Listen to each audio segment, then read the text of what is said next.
Hello friends, welcome to our Pratis kitchen. आज हम बनाएंगे काजू करी।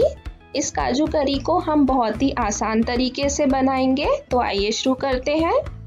काजू करी बनाने के लिए सबसे पहले हम काजुओं को सेक लेंगे।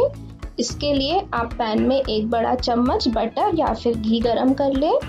उसके बाद हम इसमें डालेंगे 1 कप काजू।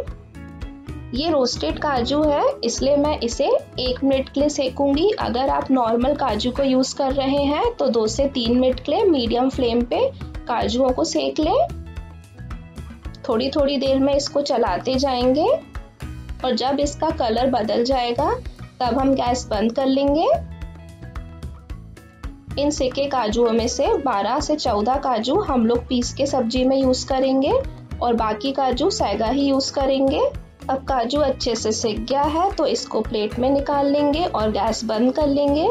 बाद में हम इसी पैन में सब्जी बनाएंगे, तो अभी हम इसको साइड में रख देते हैं और सब्जी के लिए मसाला तैयार कर लेंगे। तो एक जार में हम 4 से 5 मीडियम साइज की प्याज डाल देंगे। इस सब्जी में हमको प्याज का ही ज़्यादा यूज़ करना है।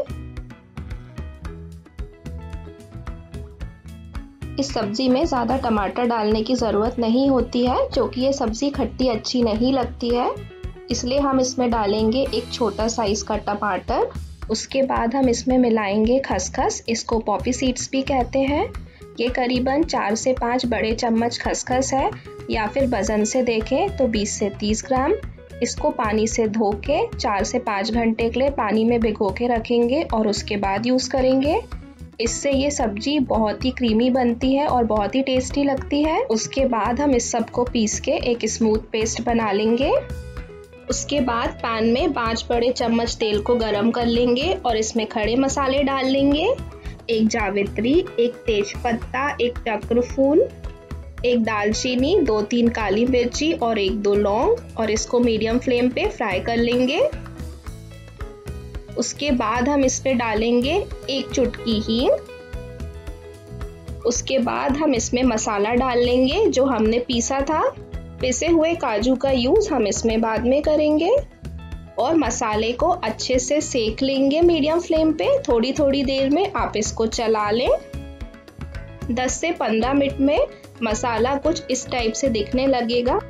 जब मसाला सिकते सिकते लाइट ब्राउन कलर का हो जाएगा तो आप फ्लेम लो कर लें और हम इसमें मिलाएंगे 1 छोटा चम्मच किसी हुई लहसुन।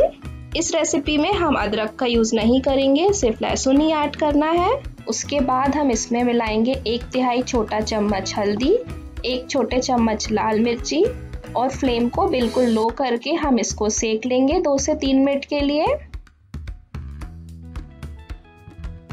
और जब मसाला अच्छे से सिक जाएगा तो हम इसमें मिलाएंगे काजू पाउडर जो हमने पीस के रखा है। इस पाउडर को थोड़ा सा दरदरा पीसना है, उससे सब्जी में बहुत ही अच्छा काजू का फ्लेवर आएगा। साथ ही में आप इसमें स्वाद अनुसार नमक मिला लें। यहाँ मैंने 1 छोटे चम्मच यूज़ किया है और 3 से 4 मिनट के लिए इसको सेक लेंगे। थोड़ी थोड़ी देर में इसको चलाते रहेंगे। उसके बाद हम इसमें मिलाएंगे काजू जो हमने सेक के रखे थे। अगर आपके पास सेगा काजू नहीं है तो आप काजू के पीसेस से भी ये सब्जी बना सकते हैं। और 2 से 3 मिनट के लिए मीडियम फ्लेम पे काजुओं को भी सेक लेंगे। उसके बाद हम इसमें डालेंगे 3/4 कप पानी। पानी की क्वांटिटी आप अपने हिसाब से थोड़ी सी कम या ज़्यादा कर सकते हैं। पानी मिक्स करने के बाद मीडियम फ्लेम पे इस सब को ढक के पकने देंगे 3 से 4 मिनट के लिए, जिससे काजू थोड़ा सा सॉफ्ट हो जाएगा। उसके बाद हम इसमें मिलाएंगे आधा छोटा चम्मच गरम मसाला, उससे सब्जी और भी टेस्टी लगेगी, और मिक्स कर लेंगे। मिक्स करने के बाद 1 मिनट हम फिर ढक्कन लगाकर इसको पकने देंगे। काजू करी बनके बिल्कुल रेडी है। अब हम इसके ऊपर थोड़ा सा फ्रेश कटा हुआ हरा धनिया डाल लेंगे और मिक्स कर लेंगे। काजू करी को आप गरम ही सर्व कर लें। फ्रेंड्स, आप ये रेसिपी घर पे ज़रूर ट्राई करें। आपको ये रेसिपी कैसी लगी मुझे कमेंट सेक्शन में बताएं, और अगर आपको ये रेसिपी अच्छी लगे तो मेरे चैनल को लाइक एंड सब्सक्राइब ज़रूर करें।